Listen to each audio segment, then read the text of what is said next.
In the forest, the elders of the tiger clan directed several adult tigers to attack the albino tiger Moonshadow, whose bitten right ear was still bleeding, and whose body also had many bites and lacerations. Clan elders declare Moonshadow banished from the tiger colony.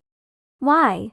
Moonshadow broke down and shouted, "I haven't done anything wrong." The clan elder smiled contemptuously and said, "Your moonlight fur is a symbol of disaster, which will lead to the demise of our race. You know what you've done." Moonshadow shook his body, but she really could not bear it, and I felt bad when I killed her too. "Don't quibble, you killed her, you can kill us in the future. Shall we agree to expel the Moonshadow from our people?" The tigers of the herd are echoing. Moonshadow left the tribe. He ran far, far. He crossed a mountain, waded across a river, found a fir tree hole. He curled up in the tree hole, confused, looking at the position of the tribe. Not know how long it take, Moonshadow's stomach made a grunting sound. So Moonshadow went looking for food. When Moonshadow was foraging for food, he passed a mulberry bush. He heard a rustle sound accompanied by a faint humming sound. He leaned up to check curiously. It was an abandoned baby rabbit, wet, with holes in its ears, a dark red scab on its abdomen, and a strange smell. Moonshadow remembers that when he looked closer, the cub rub on the bloody meat pad of Moonshadow. Maybe the baby rabbit thinks Moonshadow is her mother. Or maybe she doesn't care who Moonshadow is. She just desperate for warmth. So Moonshadow soft-hearted and took the cub back to the tree hole. When night fell, trouble began.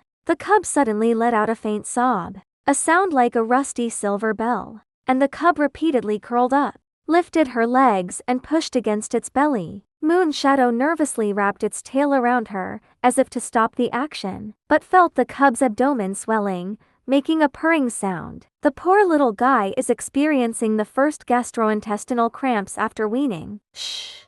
Moonshadow mimics the purring sound of a mother tiger soothing her cubs, but the low-frequency vibrations actually make the cub shake more. Moonshadow thought of his mother taking care of his scene. He hurriedly warmed the cub with his abdomen. Outside the tree hole came the sound of dead branches breaking, and as several pairs of faint green eyes emerged in the night. The bushes outside the hole made a rustling sound. "He is slaughtering cub." The red fox's sharp accusation pierced the darkness. Moonshadow just found that the cub's cry triggered an echo effect, and the whole forest echoed with the cub's cry. When the black bear blocks the hole, Moonshadow subconsciously protects the gray ball on its belly, but they interpreted it as a sign that Moonshadow was prepared to bite the cub to death. The oldest judge of justice, the elk, raised his antlers and said firmly, "Moonshadow has killed its own kind and young. And the elder is right. He is an outlier." Moonshadow felt his heart pierced by those words. Indeed, the mother of the tiger, who was unable to give birth to the baby tiger 3 months ago, had begged him to end his suffering.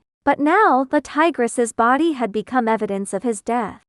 The cub suddenly struggles to get out of his arms. In full view of the crowd, the little gray fur ball limped up to the red fox, with her 3 jaws biting the brown juice on its tail. She turned her head and looked at the Moonshadow with accusatory eyes. "You fed the mother rabbit fairy grass juice." Moonshadow's pupils was constricted. He finally recognized the smell on the tail of the red fox, and it was the culprit of the wounded festering and abandonment of the cubs. Fairy grass juice.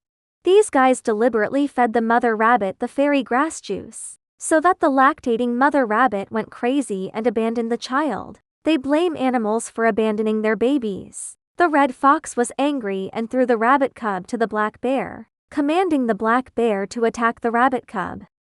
The black bear's big palm hit the rabbit cub. Moonshadow quickly ran over to carry the attack. As he protected the cub, he felt cub's warm little tongue lick the wound on his body. The purring from the cub's throats is exactly the same frequency as the mother tiger soothes her baby. When the first light of dawn penetrated the tree hole, the sky fairy residue of the red fox's tail glowed in the sun. The cub sleeps on its blood-stained paws, its belly heaving with the breath of Moonshadow, its scabs peeling off to reveal fresh pink flesh. "Get out of the forest." The elk's roar has lost its strength. Moonshadow looked down at the cub struggling to rub her mutilated ear against his chin, and suddenly realized that white fur was never a curse. It shone out like moonlight, all the filth hidden in the shadows.